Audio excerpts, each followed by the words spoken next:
வணக்கம் நண்பர்களே, நான் தான் உங்கள் செல்லத்தங்கையாக பேசுகிறேன். தினம் ஒரு குட்டி கதைகளோடு உங்களை சந்திக்கிறதுல ரொம்ப சந்தோஷமாக இருக்குது. இன்றைக்கி என்ன குட்டி கதைன்னு பார்த்தீங்கன்னா, ஒரு சாமியார்கிட்ட ஒருத்தர் போய் சாமியார்கிட்ட சொன்னார், ஐயா நான் பள்ளிக்கூடம் போனேன், படிப்பு வரல, வேலைக்கு போனேன், வேலை செய்ய தெரியலை, வீட்டில் சும்மா தான் இருக்கேன்.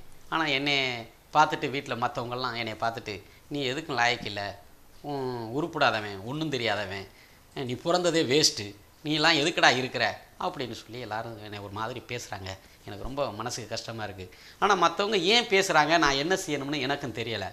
எஞ்சிட்டு பசங்கள்லாம் கூட அப்படி இருக்கான் இப்படி இருக்கான்னு அவனையும் ஒப்பிட்டு பற்றி சொல்லி என்கிட்ட பேசுகிறாங்க. அது மட்டும் இல்லாமல் வாழ்க்கைன்னா ஒரு லட்சியம் இருக்கணும், உனக்கு ஒரு மண்ணும் கிடையாது அப்படின்னு திட்டுறாங்க. லட்சியங்கிறாங்களே, அது என்னன்னு எனக்கு தெரியலை.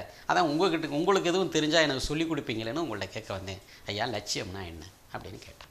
அதுக்கு அவர் சொன்னார், லட்சியங்கிறது வேறு ஒன்றும் இல்லை, தினம் தொடர்ந்து ஒரே செயலை தினம் செஞ்சுக்கிட்டு இருக்கிறதுக்கு பேர் தப்பா லட்சியம் அப்படின்னு அவர் சொன்னார். இவனுக்கு அதுவும் புரியலை. சரி நான் இங்கேருந்து வந்தான். அவர் சாமியார் சொன்னது தினம் எதையாவது செய்ய சொன்னார், நம்ம என்ன செய்யலாம் அப்படின்னு யோசிச்சு பார்க்குறான். ஒன்றுமே அவனுக்கு புரியலை, பிடிபடலை. உடனே அவன் வீட்டுக்கு எதிர்த்தாப்புல பக்கத்து வீட்டுக்காரன், எதிர் வீட்டுக்காரன் மண்பானை செய்யக்கூடிய ஒரு தொழில் செய்யக்கூடிய ஒரு நபர். அவர் முகம்தான் அவன் கண்ணுக்கு பட்டுச்சு. உடனே பசிச்சிச்சு. அவன் பார்த்தான், அவன் மூஞ்சியை பார்த்தான், இவன் போய் சாப்பிட ஆரம்பித்தான். அப்போவே அது அவனுக்கு ஒரு லட்சியமாக தோணுச்சு. இனிமேல் நம்ம லட்சியம் என்னன்னு கேட்டால், எப்போ பசிச்சாலும் நம்ம சாப்பிடக்கூடாது, இவன் முகத்தை பார்த்துட்டு தான் நம்ம சாப்பிட்ணும் அப்படின்னு அவன் மனசுக்குள்ளே ஒரு லட்சியமாக உருவாக்கினான்.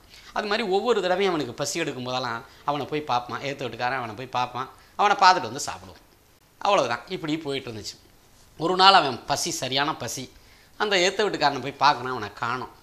இவனுக்கு பசி, சரி நம்ம போய் சாப்பிட்லாம்னா அவனுக்கு அந்த லட்சியத்தை விடக்கூடாது அப்படிங்கிறதுக்காக அவன் எங்கே இருக்கான் அப்படின்னு அவனை தேடி பார்த்துட்டு அதுக்கப்புறம் சாப்பிடுவோம்னு அவனை தேட ஆரம்பித்தான்.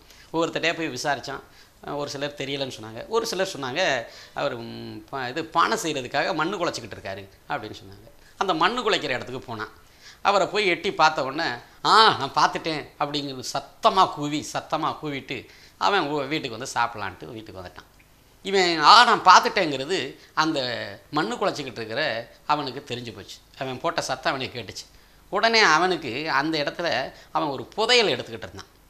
அந்த புதையல் கிடச்சிச்சு, அந்த புதையலை எடுத்தான். அந்த புதையலை எடுக்கிற நேரத்தில் இவன் பார்த்துட்டேன்னு சொன்னோன்னா, ஆகா இவனும் பார்த்துட்டானே, ஊருக்குள்ளே போய் சொல்லிட போகிறானேன்னு அங்கேருந்து நேராக வந்து, நீ பார்த்ததை வேறு யார்ட்டையும் சொல்லாத, இந்த மாதிரி புதையலை ஆளுக்கு பாதியாக எடுத்துக்குவோம், நீ வேறு யார்ட்டையும் சொல்லாதுன்னு சொல்லி இவனோட பங்கை அவன்கிட்ட கொடுத்துட்டு போனான்.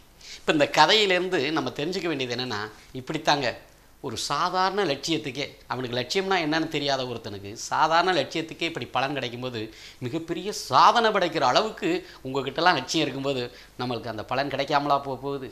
நிச்சயமாக கிடைக்குங்க. அதனால் லட்சியத்தில் நம்ம உறுதியாக இருந்தோம்னா வெற்றி நிச்சயம், ஜெயிக்க முடியும் அப்படிங்கிறது தாங்க இந்த கதையோட தீர்வு. நன்றி. என்னங்க, நம்ம திரைப்பட இயக்குனர் செல்லத்தங்கையா சாரோட குட்டி கதைகள் பிடிச்சிருந்தனா லைக் பண்ணுங்க, ரொம்ப பிடிச்சிருக்கா ஷேர் பண்ணுங்க. தொடர்ந்து இதே மாதிரி குட்டி கதைகள் கேட்கணும் அப்படின்னு ஆசைப்பட்டீங்கன்னா சப்ஸ்கிரைப் பண்ணுங்க.